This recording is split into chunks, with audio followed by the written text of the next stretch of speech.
Olá, gente! Estamos em mais um episódio da nossa série Bíblia Todo Dia e hoje estudando a segunda carta de Paulo a Timóteo, os capítulos 1 a 4, toda essa carta. Eu quero que antes de assistir comigo você já vá curtindo o vídeo. Não se esqueça no final de compartilhar, de usar a hashtag Bíblia Todo Dia e acessar o site pastoredilson.com, se associar ao Maximize e se tornar um parceiro do nosso ministério e também desse projeto. Nós não sabemos quanto tempo houve entre a primeira e a segunda carta de Paulo a Timóteo, mas sabemos que Paulo escreveu essa segunda carta pastoral da prisão em Roma.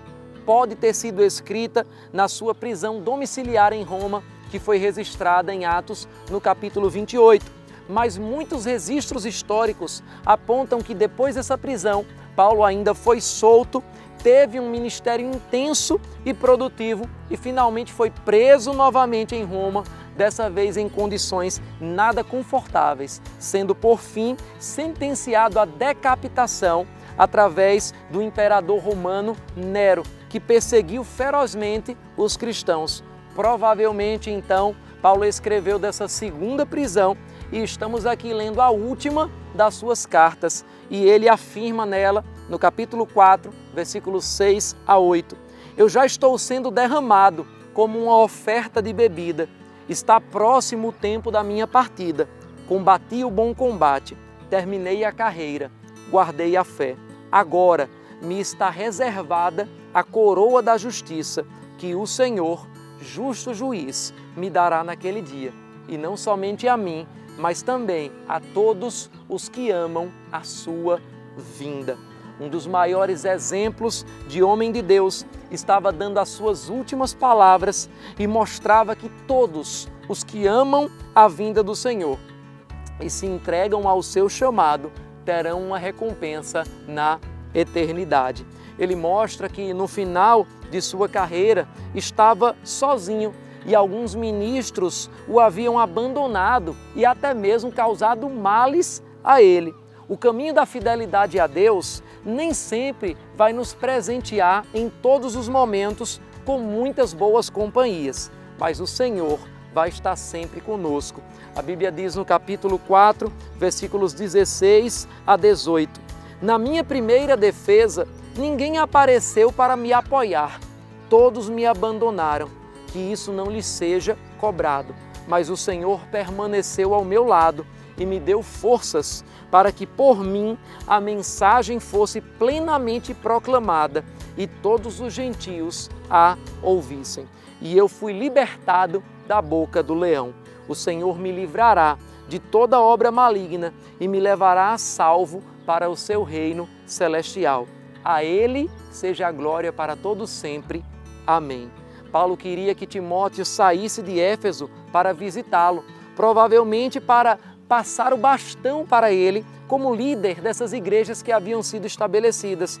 É importante também para os líderes de hoje pensar na sucessão, treinar pessoas e reconhecer que ninguém, nem mesmo o apóstolo Paulo, é insubstituível.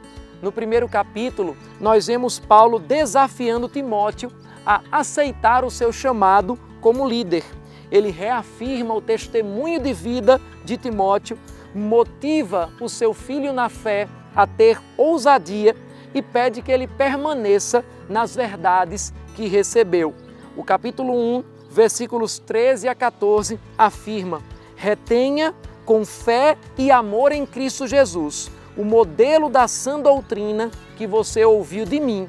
Quanto ao que lhe foi confiado, guarde-o por meio do Espírito Santo que habita em nós. Paulo então fortalece o seu filho para a difícil missão que teria pela frente e o estimula a levantar também outros discípulos. O Evangelho sempre foi a respeito de ir e fazer discípulos, de levantar outras pessoas. Ele diz no capítulo 2, versículos 1 a 2, portanto você, meu filho, fortifique-se na graça que há em Cristo Jesus e as palavras que me ouviu dizer na presença de muitas testemunhas, confie-as a homens fiéis que sejam também capazes de ensinar a outros.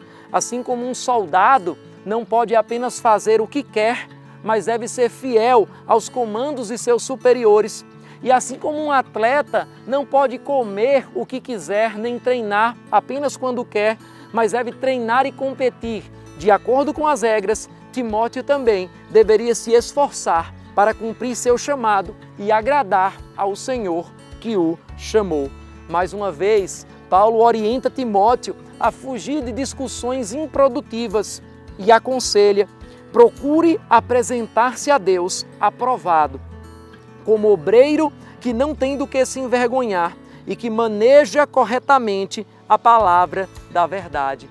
Nós devemos também aprender a manejar corretamente a nossa Bíblia e também aprender a fugir dos desejos errados e das paixões desse mundo. Ele diz no capítulo 2 e versículo 22, fuja dos desejos malignos da juventude e siga a justiça, a fé, o amor e a paz com aqueles que de coração puro invocam o Senhor. Um grande conselho para os ministros em tempos onde as tretas, intrigas são populares, principalmente na internet, é que Paulo diz que ele deveria fugir dessas controvérsias, pois quem se enreda nelas acaba sendo um instrumento do diabo e causando confusão e desviando os seus ouvintes. No capítulo 3, Paulo também orienta Timóteo e os pregadores e pastores de hoje que nos últimos dias viveríamos tempos difíceis. Ele diz nos versículos 2 a 5, os homens serão egoístas, avarentos, presunçosos, arrogantes, blasfemos, desobedientes aos pais, ingratos, ímpios, sem amor pela família, irreconciliáveis, caluniadores, sem domínio próprio, cruéis, inimigos do bem, traidores, precipitados, soberbos, mais amantes dos prazeres do que amigos de Deus, tendo aparência de piedade, mas negando o seu poder. E diz, afaste-se destes também. Mas a resposta para estes e para quaisquer outros problemas foi e sempre será a palavra de Deus. E é por isso que Timóteo e você devem ficar firmes nessa palavra. A Bíblia continua sendo a resposta de Deus para todos os problemas da humanidade. Paulo diz no capítulo 3, versículos 14 a 17, quanto a você, porém, permaneça nas coisas que aprendeu e das quais tem convicção, pois você sabe de quem o aprendeu, porque desde criança você conhece as sagradas letras, que são capazes de torná-lo sábio para a salvação mediante a fé em Cristo Jesus. Toda a Escritura é inspirada por Deus e útil para o ensino, para a repreensão, para a correção e para a instrução na justiça, para que o homem de Deus seja apto e plenamente preparado para toda boa obra. Foi assim que o apóstolo Paulo terminou seu ministério, da mesma forma que ele começou, pregando a palavra pura. Enquanto muitos não suportariam a sã doutrina, Deus levanta nessa geração também pessoas que vão cumprir plenamente o seu ministério. E você? O que você achou dessa carta pastoral e o que você aprendeu até aqui nesse estudo da vida de Paulo e tudo que vimos de sua jornada durante o Novo Testamento? Deixe aqui os seus comentários, suas dúvidas também e até o próximo vídeo, onde vamos começar a estudar a primeira carta do apóstolo João.